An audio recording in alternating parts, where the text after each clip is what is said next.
Adversity, it's like coming back to the vehicle I spoke about. You're driving your motivation vehicle. Adversity is the obstruction, is the obstacle, it's the barrier. And what do you do when you're driving when you see a barrier? There are 3 things you can do, or even 4. You can either make a U-turn, go right around it, or probably drive through it. If the old bill is not behind you, right? You can probably get away with that. But the thing is, we can always outsmart adversity. And the problem with adversity is our mentality. You can either have a faith-minded approach to adversity, or we can have a state-minded approach. When you say a phase-minded approach, that means you think that adversity is just passing through. It's just an unwanted guest passing through. So you know that sooner or later, it's going to end. So when it's phase-minded, that means, being poor then becomes being broke.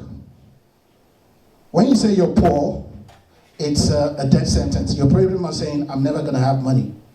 But when you say I'm broke, I might not have money in the morning, but I think I'm going to be all right by evening time. So it's about transition, treating adversity as a transition, okay? Rather than treating it as a finality. It's a phase, not a finality, okay? And that's one of the best ways to look at adversity, okay? Treating failure as a setback. Because when you say failure, that means, you know what, that's it, there's nothing I can do. I mean, we've all heard the phrase, I may have lost the battle, but I'm definitely going to win the war.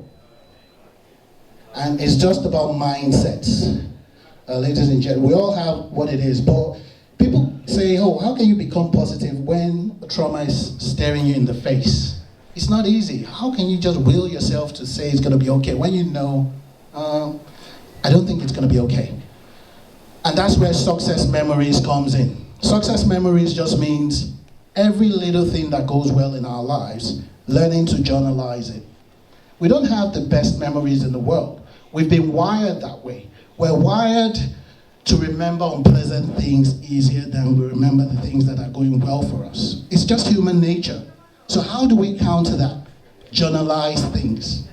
We all have good memories, but we can make it better by journalizing it. Even if it's the most trivial thing. Your manager paid you a compliment at work? Journalize it. Your kids, daddy, I think you're doing a great job.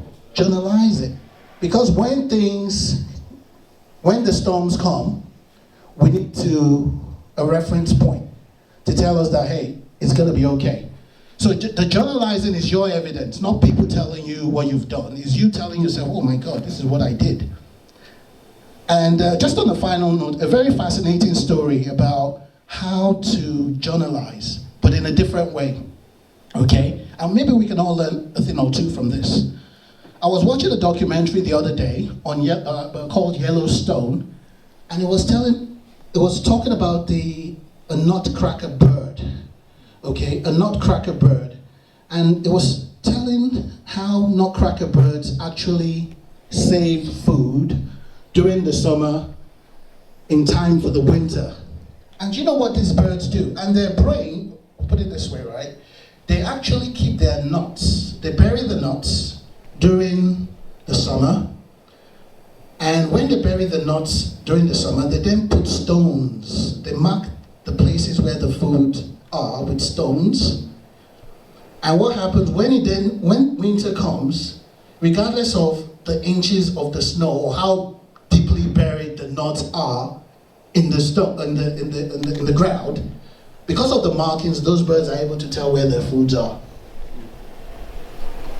Ladies and gents, I don't care who the brain surgeon is, I don't think a nutcracker's brain is more developed than a human being's brain.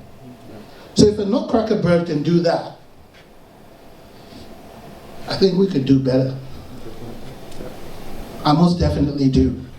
And being an optimist doesn't mean it's going to be okay every day.